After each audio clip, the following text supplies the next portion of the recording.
it's Maya coming to you with another video. I'm going to show you how to make a quick and easy applesauce. Let's get started. So my friends, for this recipe we need some apples, and I have some red delicious apples here. We need some brown sugar. I'm going to be using some apple cider vinegar because I do not have any lemon. And we're going to use some cinnamon and some nutmeg.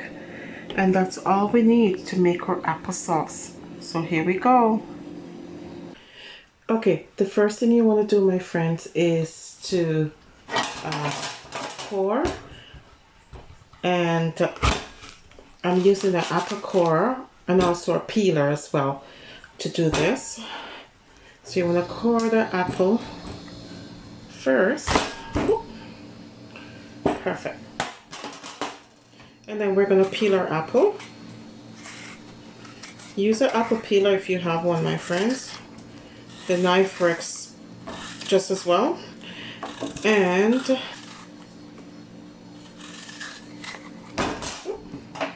so we core the apple, and we also peel the apples. And then you cut the apples up. You can cut them in wedges like these, my friends, or you can chop it up. It's up to you. The whole idea is to cut it thin enough so that it cooks quickly. Okay? So we can slice this up in wedges, or you can chop it up. It's up to you. Okay? Either way works.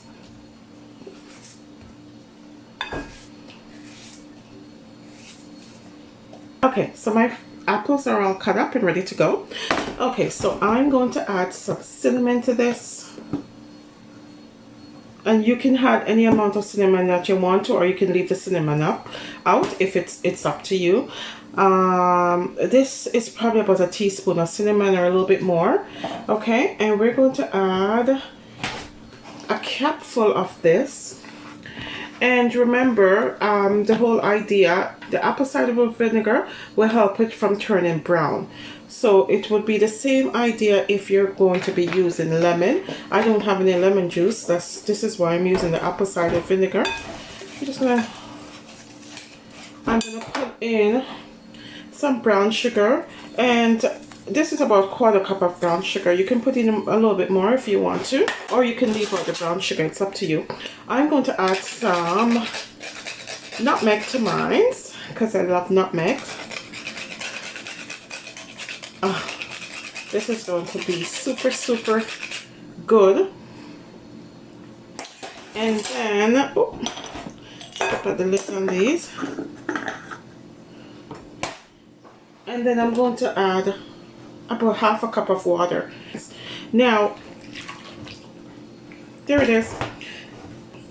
You can put in less water. Now, the apple and so on will produce its own water, so I would add less water if you want to, okay? Yeah, so we're ready for the stove, so let's go over to the stove and continue.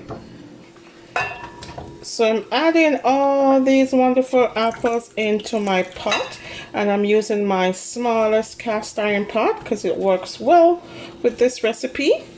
And we're going to leave that to cook. So I'm going to put this on medium. I'm going to add my lid to this and let this cook for about 20 minutes. Then we're going to come back and finish up our applesauce.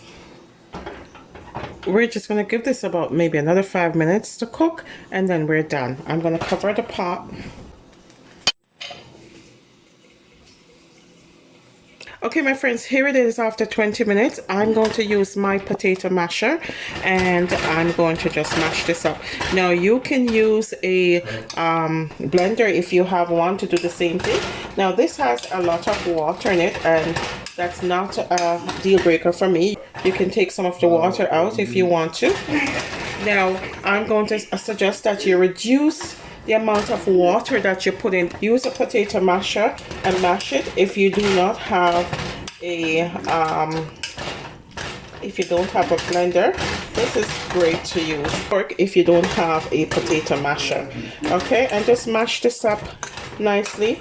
Now this will thicken up a little bit, my friends, and you can also, when this cools a bit, put it in the fridge in a airtight container and serve your applesauce when you're ready.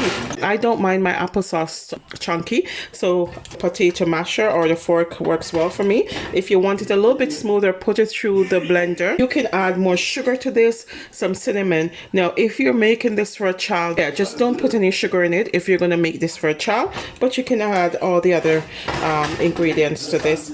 And that's basically our applesauce. I love it. This is my chunky version, and as I said, if you want a smoother version, put it through the blender or use a hand blender to blend it up. Okay, see, nice chunky. I'm gonna serve this up and we're gonna come right back. Here it is after 20 minutes, my friends. When it cools, I'm gonna put it in a airtight container, and then we're gonna store it in the fridge, and this can be stored up to a week, right? And it's so delicious. Thank you for watching, my friends, and remember, regardless of where you begin, you can end with something better.